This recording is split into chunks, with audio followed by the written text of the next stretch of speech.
All right, happy morning. Okay, so there's a thing going on here.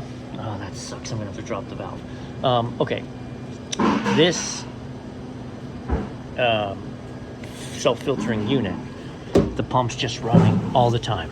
Okay, so they've actually just unplugged it because when it's plugged in, it runs no matter the state of the handle.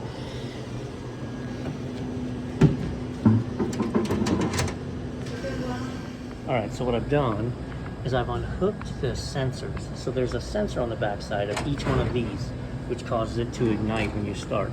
I've unhooked those, and it's still running. There's a third one here, but I've actually already unhooked that too. So that tells me it's not in the sensor game, it's in the motor provision power. Okay, so let me show you. I've got it unplugged. That's our relay. Okay. Then we've got a 24-volt coil right here that is stuck closed, so our relay is stuck. So we got to change this relay. All right, so it's actually tomorrow from the video you just watched. Okay, now they're all firing. I replaced the entire box because I didn't have this exact relay, and you can see space is important. It has to be exactly right. So what I do when I retire fryers is I keep key components. So this is one I just took out. That's one that I took out of a retired unit, and now, yeah, babe. Also, I'll tell you, I've been working on these fryers I've been around them for 10 years. I've been actually kind of officially working on them for 5 or 6. And knowing what I'm doing, I've never had to replace any components in this box. So even when I called tech support, before I opened this up, I'm like, hey, listen, you know, the motor's running all the time, and it is, let me see if I can show you a little bit. There's a plate back there with a magnetic switch. And when we make contact, that's what energizes the relay. And so also I want to follow up. This is a unit that we were struggling. It kept freezing up because I was using an air temperature sensor. So I put in a temporary, meaning I haven't temporary in the sense I haven't mounted a box for it yet, right? Because if I don't give me all the time. But we always have to make adjustments. So this box now it's holding about 42.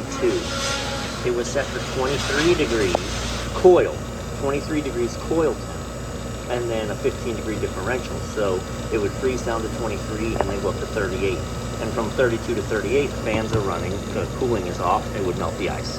So it's not icing up anymore, but it's not holding quite low enough. So I've changed it from 23 to 18.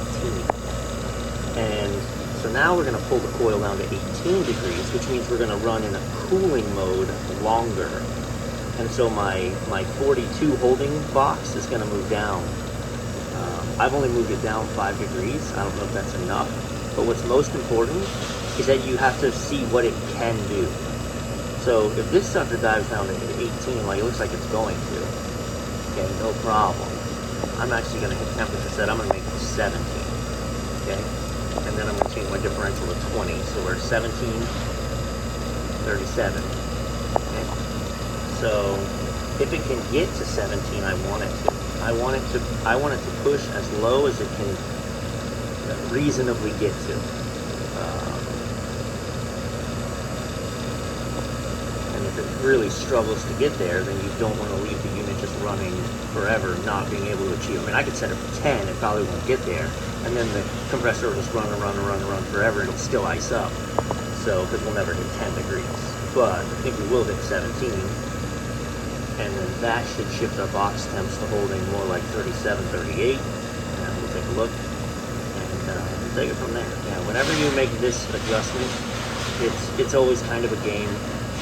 What's it holding at? And now's the best time because you come in the morning, it's been closed up all night. You can really see, yeah, we're gonna hit 17, no problem.